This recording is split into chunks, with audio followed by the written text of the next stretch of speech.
known for policymakers and regulators. The Deputy Permanent Secretary at the Ministry of Agriculture commended Nifty ICT Solutions and IFAD especially for their contributing efforts in poverty alleviation. The Rural Finance Project seeks to develop an enabling microfinance environment for poverty alleviation. Simply put, this means that microfinance can only develop within an enabling environment. In addition, once microfinance is developed, we can be able to deal with the problems associated with poverty. Having benefited from a training which is part of the microfinance software consultancy with Nifty Solutions, Sukuta Visaka Kasia demonstrated some of the features of the software. As the world embraces computers and computerization in this digital age, and the Gambia being no exception, the issue for such microfinance institutions like the Sukuta Visaka may now perhaps not be ICT modernization, but surviving in the country's microfinance sector. Samuel Bach, GRTS. We'll be right back after this. Please stay tuned.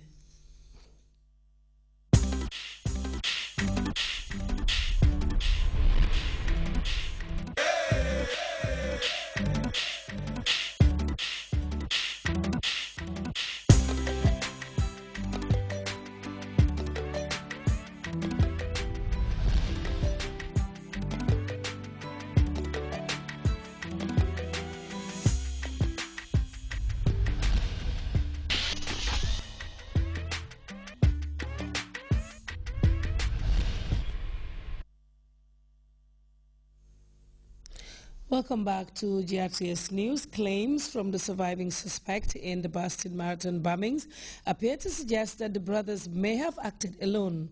According to a U.S. government source, Johaya Snaya has told investigators that his older brother masterminded the deadly attack, and the motivation was to defend Islam. As we hear in this report by CNN, life is turning into a semblance of normalcy for the first time since the deadly attack. In his hospital bed, charged with the use of a weapon of mass destruction, he was read his rights, has a lawyer, and will be tried as any other citizen, not as an enemy combatant. We have a long history here of successfully prosecuting terrorists and bringing them to justice. And the President fully believes that that process will work in this case.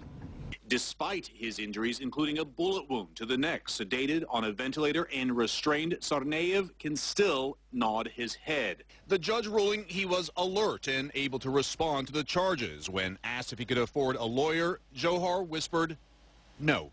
In the criminal complaint, investigators built a minute-by-minute account of the Tsarnaev brothers as they moved through the crowds at the marathon. At one point, Johar had his phone to his ear, maybe a ruse. Seconds later, the first bomb. Only then does he begin to walk away from the bag he's left amid the crowd. 10 seconds later, the second bomb is detonated.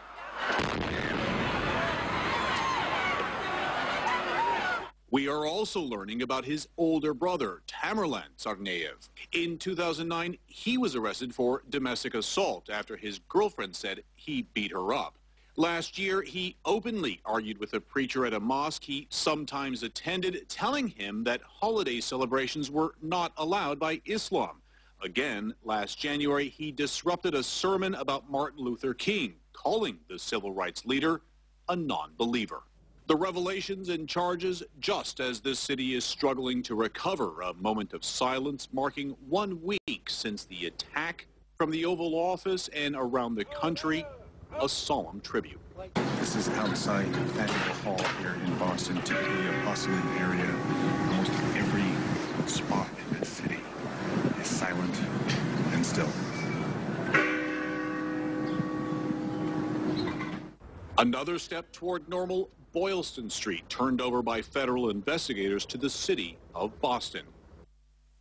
In a sign of the investigation's intensity, a tree possibly touched by Jahar removed, taken as evidence, and photos of Jahar withdrawing money from an ATM after a carjacking and the murder of MIT police officer Sean Collier.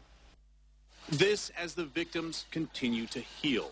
50 in the hospital, 2 still critical. For some seriously injured, hope.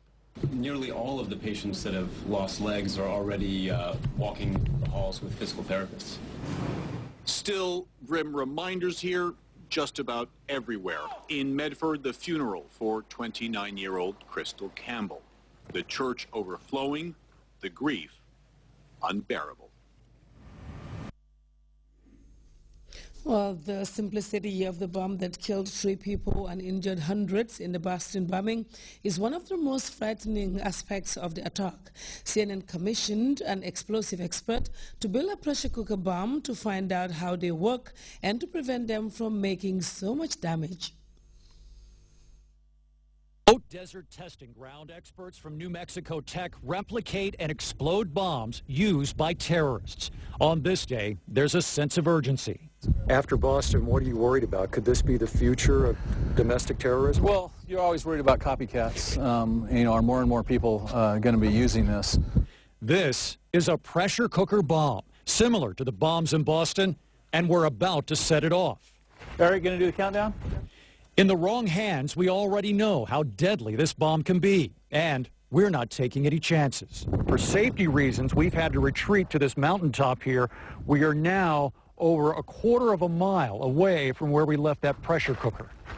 But that's still not far enough to avoid flying shrapnel. So we're watching from inside a bunker. 5, 4, 3, 2, 1.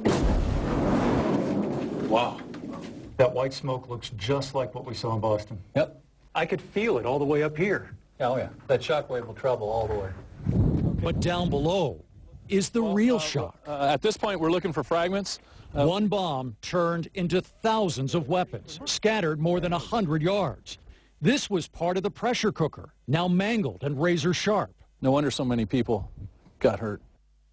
Instead of nails, we filled the pot with nuts from a hardware store. Shot out like bullets, they pierced plywood. Some even melted from the heat. Look at the back of it. How fast were these things moving when they went out of there? They can travel 1,000, 2,000 feet a second.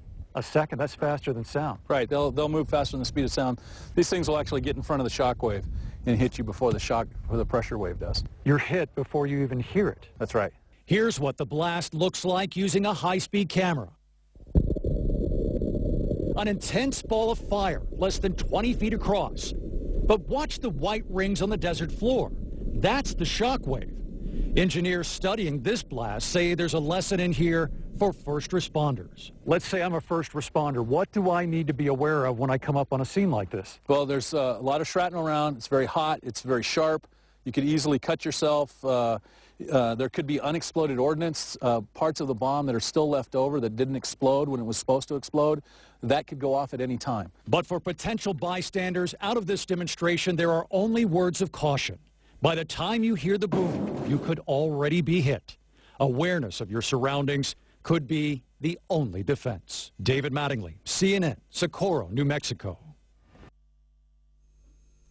Well, time now to take another break. When we come back, we'll take a look at the weather report. Stay tuned in.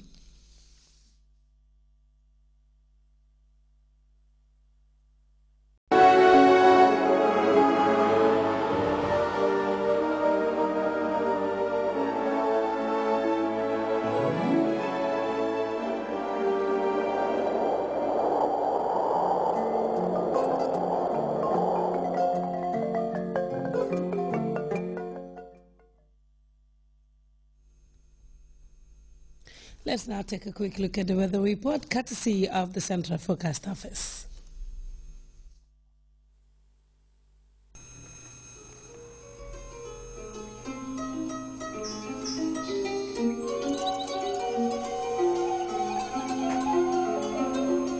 The source assures us of a continuous flow, and from there, everything follows.